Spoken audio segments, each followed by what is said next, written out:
Ousseynatou doit se retourner dans sa tombe. Vous avez vu ce que ses filles sont devenues? Oh, que ce soit Linda ou Bana, à cette heure-ci, il n'y en a aucune pour rattraper l'autre.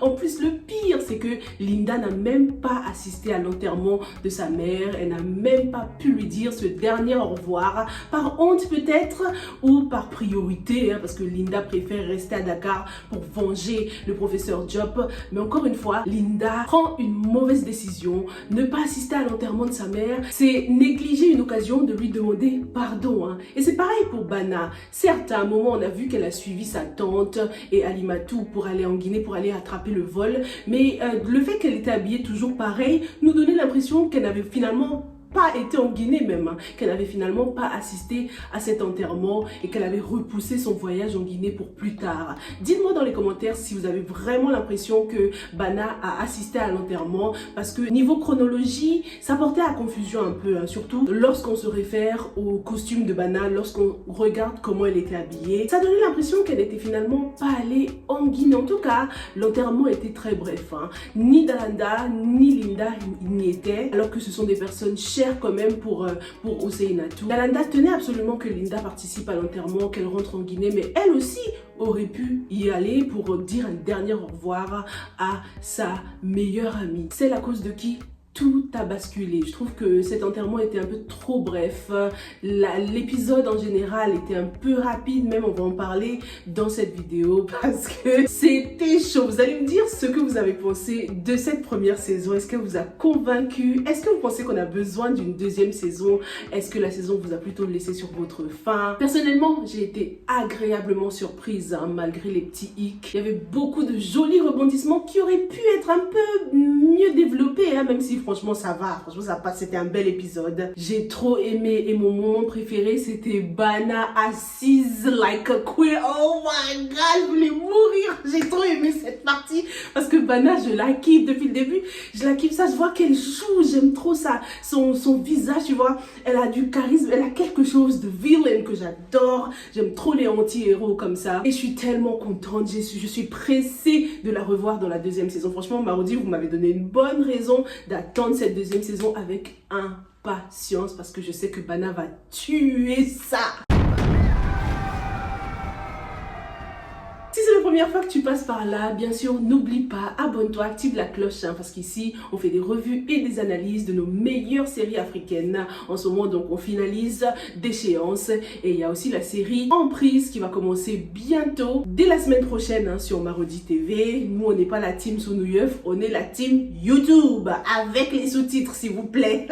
Il y a également la série camerounaise Pouvoir et Loi qui fait un tabac en ce moment. La série est diffusée à la télé, mais vous pouvez la retrouver gratuitement sur TV5 Monde Afrique, donc vous pouvez retrouver les replays dessus gratuitement et franchement c'est de la qualité. Je vous remercie parce que c'est grâce à vous que j'ai connu la série. Elle fait partie d'une des suggestions que vous m'avez faites sur Instagram et j'adore. Tous les jours je regarde s'ils ont publié le replay, je rattrape et je kiffe. Les personnages sont vraiment talentueux, le jeu d'acteur est là, la qualité de la cinématographie est au rendez-vous. Continuons avec cet épisode final de Déchéance. Non mais Marodi, s'il vous plaît, ne tardez pas à nous sortir cette deuxième saison. J'ai trop envie de voir ce que Bana nous prépare. Lorsqu'on la compare à Dalanda, mais Bana, elle sera 10 fois plus cruelle. Dalanda a toujours eu ce côté, même si elle est un peu machiavélique façon, elle a toujours été un peu motherly, un peu genre généreuse. Elle a son côté affectueux, maternel, humaine. Elle est humaine tout simplement.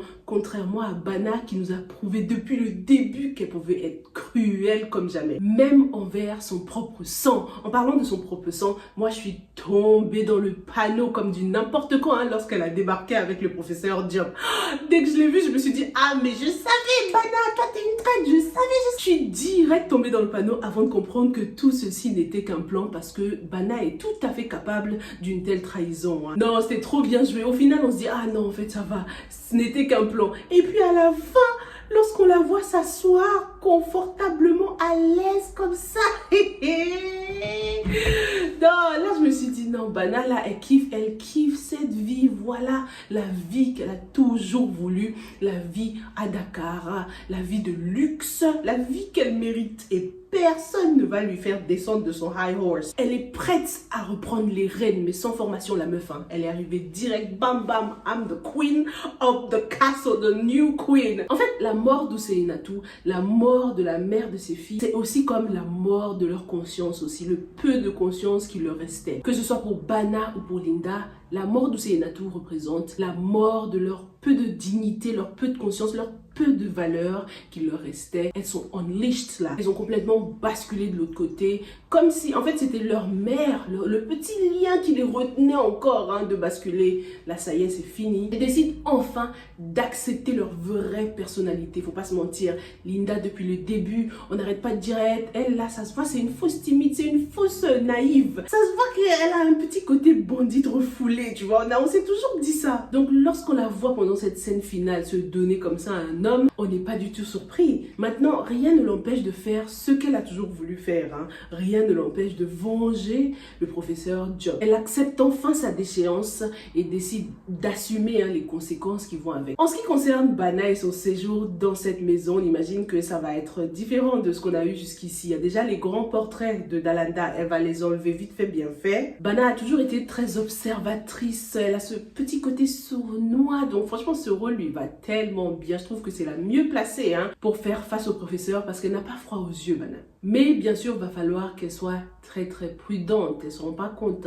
Un homme qui est capable de tuer son propre fils ou en tout cas d'être impliqué dans la mort de son propre fils n'hésitera pas à t'éliminer, toi qui viens de connaître. À la fin de cette saison, le professeur nous ressort son petit côté humain, familial. Ça se voit qu'il ne se rend pas compte de la gravité des faits. Il y a une phrase qu'il a dite parce qu'il parlait avec Linda. Il lui a dit un truc du genre, bah écoute, on a fait ce qui était fait et fait. On n'y peut rien, voilà, on passe à autre chose. C'est malheureux ce qui s'est passé, mais on n'y peut rien. Il refuse d'éprouver des remords. C'est trop bizarre parce que Bana, franchement, je sais pas d'où elle sort. Elle n'a le caractère de personne. Elle n'a ni le caractère de Usainatu, ni le caractère de son père, franchement. Linda, elle a un petit côté de son père, tu vois.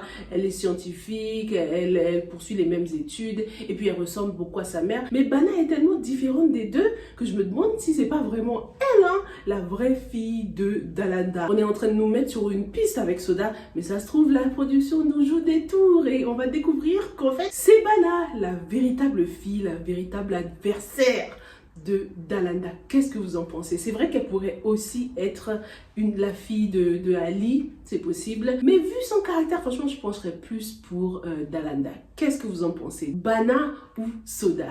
Qui est la véritable fille de Dalanda? Bon, maintenant que Bana va vivre dans cette maison, elle ne pourra pas y vivre toute seule. Est-ce que Fidel va continuer à travailler dans cette maison? Parce que jusqu'ici, il a toujours été sous les ordres de Aaron ou de Dalanda. Est-ce qu'il va se retourner et travailler maintenant avec le professeur Diop? Ce qui fera que Bana tombera peut-être amoureuse de lui. Est-ce qu'il y aura une histoire entre Fidel et Bana? Vous pensez que c'est possible ou pas? En tout cas, le personnage de Fidel, j'aimerais beaucoup le revoir dans la deuxième saison. J'ai bien aimé comment il a été développé. J'aime bien son côté two-faced. Et il a toujours été de bons conseils quand même. Donc, est-ce que vous aimeriez revoir Fidel dans la saison 2? Dites-moi dans les commentaires. En ce qui concerne Fatoumata, est-ce qu'il va falloir qu'elle se trouve un nouveau travail aussi maintenant que Dalanda n'habite plus dans cette maison? Ou est-ce qu'elle aussi va aller dans l'autre camp et continuer à travailler dans la maison pour professeur Diop, ce qui va créer un clash entre elle et Linda, qui lui en voudra beaucoup de continuer à travailler pour le professeur Diop après tout ce qu'il lui a fait. Mais franchement, Fatoumata, on va pas lui en vouloir. Pour une fois, elle a pensé à elle. En remettant ce fameux dossier au professeur Diop, elle a trahi Madame Taylor, qui avait déjà baissé dans son estime depuis quelques épisodes là. Fatoumata a décidé d'utiliser l'influence du professeur Diop pour faire sortir son frère de prison et pour récupérer son enfant. Oh là là. Enfin, une Fatoumata qui sourit comme ça, c'est rare. Elle au moins, elle a utilisé son cerveau pour s'en sortir sans jamais vendre sa dignité. Maintenant que son frère est sorti de prison, on ne sait pas dans quel état d'esprit il est parce qu'il a fait au moins 5 ans là-dedans. C'est sûr que la prison lui a laissé des séquelles. Est-ce qu'il sera un nouvel obstacle au bonheur de Fatoumata maintenant que son frère et son fils sont à ses côtés? Elle peut enfin penser à elle, Fatoumata, et peut-être entamer une histoire avec Moussa, mais qui nous dit que son frère sera d'accord? Peut-être qu'il y aura un clash, qu'est-ce que vous en pensez? D'ailleurs, dans cet épisode final, je me disais, en fait, Est-ce que c'est pas mieux comme ça? Est-ce que c'est pas mieux que Fatoumata et Moussa restent amis? Parce que j'ai pas senti d'alchimie bizarrement dans ce dernier épisode-là. J'ai pas aimé. Je me suis dit en fait non, ils sont bien en tant qu'amis. Hein. Est-ce que vous voulez toujours qu'ils sortent ensemble? Ça se voit qu'il y a quelque chose, mais bon, en tout cas, ça n'a pas été développé dans cet épisode final. On verra bien dans la deuxième saison. Concernant le frère aussi, je me dis, maintenant qu'il est à Dakar, maintenant qu'il est à la ville, j'espère qu'il va pas se retrouver dans des bails bizarres, à travailler avec Wally par exemple, ou un truc comme ça, quoi. Donc, Fatoumata a gagné une grosse victoire, là, mais la guerre n'est pas encore finie, hein. Elle va devoir encore jouer à la maman, on dirait, avec son grand frère. Parlons maintenant de Wuz, qui a trahi son père sans hésiter, hein, pour les beaux yeux de Linda. Et maintenant, à cause de Linda, en partie à cause d'elle, son père a été tué. Tu vas le regretter. Non, mais c'est grave ça. Je suis choquée, trop choquée parce que c'est allé tellement vite. Je m'attendais à un rôle un peu plus important, hein, pour le personnage, pour le papa. Et pour Wuz même, au final, pendant toute cette saison, on l'a vu peut-être 3-4 fois, and that's it. Wuz est complètement sous l'emprise de Linda. Il est prêt à tout pour elle. Et bien sûr, elle va continuer à se servir de lui, hein, pour son argent et peut-être pour son logement aussi. Maintenant, son père est décédé. C'est Wuz qui possède tout. Il possède la maison, la baraque, il possède l'entreprise. Wuz est rich maintenant et c'est un atout pour Linda qui aura besoin de lui, surtout si elle cherche un endroit où dormir. Je me dis, ils vont peut-être habiter ensemble, je sais pas pourquoi, mais j'arrête pas de les voir ensemble, habiter dans la même maison. Ce qui est surprenant par rapport à leur relation, c'est qu'au final, c'est plutôt Linda, hein, qui fait du mal à Wuz et non le contraire. Parlons de la mort brutale de Douma. Brutale, mais je m'y attendais quand même, hein, parce que comme je vous l'ai dit dans une revue précédente, ça se sentait que ce personnage allait seulement avoir un impact positif dans la vie de Mati and that's it, parce que on le développait pas en fait. On le voyait tout le temps, soit dans l'appartement, soit il va parler de sa richesse ou de son père, mais sans plus. Du coup, je vous avais dit qu'à ce rythme, Douma risque de mourir. Il risque juste d'être le mec qui a changé la vie de Mati and that's it. On a quand même découvert qu'il connaissait bel et bien le père de Linda, mais c'est tout en fait. Hein. Il est juste venu pour changer la vie de Mati, donner quelques informations et son rôle s'est terminé là. C'est dommage quand même parce qu'il a essayé de rendre justice, mais au final, il s'est fait tuer par les mêmes personnes qui sont responsables de la mort de sa sœur. Douma part du coup en laissant l'appartement à la famille de Mati et sûrement un peu de richesse aussi, un peu d'argent. Il a toujours parlé d'une somme d'argent qu'il avait, on a toujours eu l'impression qu'il était riche, hein, mais on n'a jamais découvert d'où venait cette richesse. Je me dis, ça se trouve, comme il aimait beaucoup Mati, il a mis un peu d'argent à son nom et qu'elle va le découvrir dans la deuxième saison, ce qui fait que Mati n'aura plus besoin de retourner à la rue, mais en plus, elle va pouvoir mettre sa famille à l'abri, quoi. Ce sera plutôt Mapenda qui aura besoin cette fois de l'aide financière de sa famille. La roue tourne les gars. Avec les problèmes de Mapenda, personne ne sera mieux placé que ses enfants, hein, pour l'aider. On verra bien. J'espère, je me dis dans ma tête, Douma il a fait un petit cadeau à Mati quand même avant de partir. Il lui a laissé une grosse somme d'argent. Sinon, it doesn't make sense, hein. Depuis le début, il nous parle de sa richesse mystérieuse. En tout cas, espérons aussi que son père, le père de Douma, ne va pas ressurgir dans la vie de Mati et mettre Mati et sa famille à la porte, hein. Mais bon, ça m'étonnerait quand même. Ce qui m'a frustré par contre, c'est Wally. Non mais les gars, Wally il s'en sort là, il s'en sort trop facilement.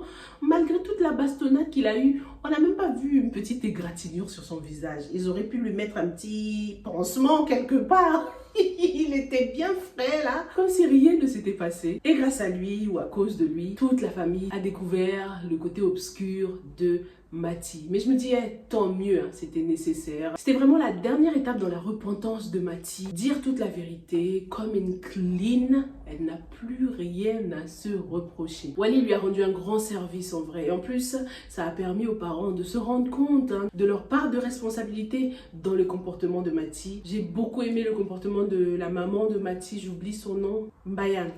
J'espère qu'elle sera beaucoup plus présente dans la deuxième saison, hein, beaucoup plus présente dans la vie de ses enfants. En ce qui concerne Hali, j'ai beaucoup de peine pour elle, bizarrement, à la fin, là, bon, il fallait que la vérité éclate, hein, et c'est tant mieux. Mais qu'est-ce qu'elle va devenir? Est-ce qu'elle va retourner en Guinée? Est-ce qu'elle va rester à Dakar? Est-ce qu'elle va revenir demander pardon à son mari? Parce que son mari a besoin d'elle, là. Il ne lui a pas dit, hein, qu'il avait des problèmes d'argent, donc voilà, les deux ont besoin de parler. Mapenda Mapenda doit tout dire à sa femme et sa femme doit lui expliquer son problème de nymphomanie. Ils doivent se soutenir dans cette difficulté. On verra maintenant si Ali reste dans les moments difficiles comme ça lorsque son mari n'a plus d'argent. On verra si son amour est sincère. J'ai envie que Mapenda reste avec Ali. Franchement, ils se méritent tous les deux. Je vois mal Mapenda retourner avec la mère de Mati. Quelque chose s'est brisé entre eux. Donc, vaut mieux qu'ils s'entendent bien sans plus pour le bien de la famille. On a découvert enfin les véritables intentions de Younous. Au début, Lala n'était juste qu'une muse, une source d'inspiration pour son nouveau roman. Ce qui explique pourquoi il n'a pas cherché à coucher avec elle dès le départ. Ce n'était pas ses intentions premières, mais il a fini par développer des sentiments pour elle. Lorsque la mère de Younous lisait le manuscrit là, je me suis dit, elle fait exprès ou quoi? Pourquoi elle le lit comme ça? C'était pédé un peu. En tout cas, avec ces deux-là, Younous et Lala, ils sont toujours à 2 doigts du bonheur. Vous n'avez pas remarqué? Toujours. Lorsque Younous se décide enfin de déclarer sa flamme, il apprend que Lala va se marier. Lorsque Lala hésite pour le mariage et que Pagay finalement il décide de la jarter, elle a le sida. Maintenant que Younous fait sa demande et tout ça, on apprend encore ça. Comme si au final, ils n'étaient pas faits l'un pour l'autre. Je sais qu'ils ont l'air d'être des âmes sœurs comme ça, mais franchement les gars, il y a trop de blocage là. Comme si dans la 2e saison, ça allait encore bloquer. Est-ce que cette maman nous a tout dit? Pourquoi le fils de Younous n'est pas encore là? Il y a encore beaucoup de questions qu'on se pose concernant ce couple. Ce sera beau s'ils finissent ensemble, mais ce sera encore plus palpitant si on découvrait un secret de ouf concernant les deux. Un secret qui les séparerait définitivement. Mais bon, je pense pas que Marodi suivra ce chemin et puis Lala, elle a droit au bonheur quand même. Parce que le secret du manuscrit, certes c'est intéressant, c'est choquant, il l'a utilisé, mais c'est pas assez fort pour les faire rompre. Lala a un peu perdu sa confiance en Younous, mais on le comprend aussi, il s'attendait pas à tomber amoureuse d'une femme aussi intelligente, belle. Il était en mode boulot et tout est source d'inspiration pour les écrivains. Donc qu'est-ce que vous en pensez? Est-ce que vous voyez une fin plutôt positive ou négative pour Younous et Lala? Parlons enfin de notre couple d'Amel et Soda, mais surtout de Soda, qui est vraiment métamorphosée à la fin de cette saison lorsqu'on la compare par rapport au début. La Soda capricieuse devient un personnage beaucoup plus mature. Maintenant qu'elle va devenir mère, beaucoup de choses vont changer dans sa vie. Maintenant que Damel ne la calcule plus, elle se rend compte qu'elle l'aime vraiment beaucoup. En parlant de Damel, son level up ne vous a pas un peu surpris? Je trouve que c'est un peu soudain. D'un coup, il peut se louer des apparts de luxe, il roule dans de belles voitures. Je trouve que c'est un peu soudain. Certes, il a fait des économies, il a des économies de côté, mais d'après ce que je sais, corrigez-moi si je me trompe, Damel n'a pas changé de poste. Il travaille toujours au même endroit, il fait toujours la même chose. Donc, qu'est-ce qui va se passer si les économies s'épuisent? Je trouve que l'appartement qu'il a loué était beaucoup trop luxueux. Il est parti de lower class à high class real quick. J'ai trouvé ça assez soudain. Dites-moi ce que vous en avez pensé. En tout cas, Damel nous prouve qu'il est responsable. Il le sera no matter what. J'aime beaucoup comment il sait faire la différence entre le fait d'être le père de l'enfant de Soda et le fait d'avoir rompu avec Soda. Il ne mélange pas son rôle de père avec les problèmes qu'il a avec Soda. Maintenant qu'il a level up, il va sûrement attirer d'autres femmes. Je me dis, même si c'était déjà le cas, même lorsqu'il n'avait rien, il avait déjà sa copine et tout. Mais peut-être qu'il y a beaucoup de femmes qui vont s'intéresser à lui et du coup ça va créer une espèce de jalousie de la part de Soda qui va décider de se mettre avec Gora juste par jalousie. On est bien d'accord que Damel a répudié Soda, non? Lorsqu'il a demandé à son père de la récupérer, est-ce que ça voulait dire que ça y est, je te rends ta fille, on n'est plus mariés? Yes or no? Dites-moi dans les commentaires parce que ce sera important pour la suite de l'intrigue. Ça va déterminer si oui ou non les deux pourront aller voir ailleurs. Si Gora va sauter sur l'occasion malgré que Soda porte l'enfant d'un autre, si Damel va décider d'aller voir ailleurs pour oublier son véritable amour. Donc comme je vous le disais au début, beaucoup pensent que Soda pourrait être la véritable fille de Dalanda. Et moi je trouve que c'est trop facile. C'est pareil avec Linda, au début on a tout de suite cru que Dalanda était sa mère. Même si franchement, dans un coin de ma tête, je me dis que Dalanda est quand même sa mère. C'est pas clair cette histoire d'Ousseinatou, je sais pas. Et avec Soda, je sais pas, je trouve c'est trop facile de dire que c'est elle, la fille de Dalanda. On a appris que la mère de Soda avait fait de nombreuses fausses couches avant de tomber enceinte. La conversation de son père aussi était assez ambiguë. Je sais pas, bon, je trouve que ce serait un peu trop facile. Faudrait que la production nous surprenne un peu et nous explique surtout comment est-ce que Soda s'est retrouvée chez Dalanda pour travailler avec elle. Dans cet épisode, j'ai beaucoup aimé la visite à la tombe de Khadi. C'était un bon moyen moyen de fermer ce chapitre et de nous montrer ce que les parents sont devenus. Donc, ils sont derrière les barreaux, même si franchement, je trouve que c'est pas suffisant. Moi, je voulais que Lamine souffre un peu plus. Hein. Il est tranquille, il souffre pas là en prison. En tout cas, c'était une très belle morale. Les enfants peuvent offenser les parents, mais les parents peuvent également offenser leurs enfants. Les parents, c'est pas des tout-puissants. Ils commettent aussi des erreurs parce qu'en Afrique, on a tendance à mettre les parents sur un piédestal. On a un grand respect pour les parents, comme s'ils étaient surhumains, qu'ils ne pouvaient jamais rien faire de mal. Donc, c'était bien de nous rappeler qu'eux aussi commettent des erreurs qui ont des conséquences vraiment désastreuses. À la fin de cette saison, tout le monde est en paix, hein. Tout le monde, sauf les deux sœurs, Linda et Bana, qui seront dans la saison 2, on l'imagine, plus rivales que jamais. Dites-moi ce que vous avez pensé de cette saison, de cet épisode final. Il y a une question que je me pose, les gars. Au final, Aaron, il a servi à quoi? Je trouve qu'il a servi à rien. Il y a juste son comeback là qui était juste épique. À part ça, Aaron n'a servi à rien dans cette saison. Il n'a réussi à rien faire. Ces longs discours avec l'autre là, Duke, ça n'a servi à rien. À part nous apprendre la vérité concernant les rapports que le père de Duke a eu avec le professeur Job et puis les circonstances de sa mort. Mais moi, je pensais que Aaron allait tout fracasser là. Rien. Il a rien fait. En plus, on se rend compte que cette maison dont il était si fier ne lui appartient même pas. Oh my God, Aaron, il s'est fait doubler et jusqu'aujourd'hui, je comprends toujours pas comment il a pu sortir de prison. Mais c'est pas clair du tout. Marodi, il va falloir développer dans la deuxième saison. Merci beaucoup d'avoir regardé cette analyse et on se retrouve sans faute dans une prochaine. Stay safe and stay blessed. Bye.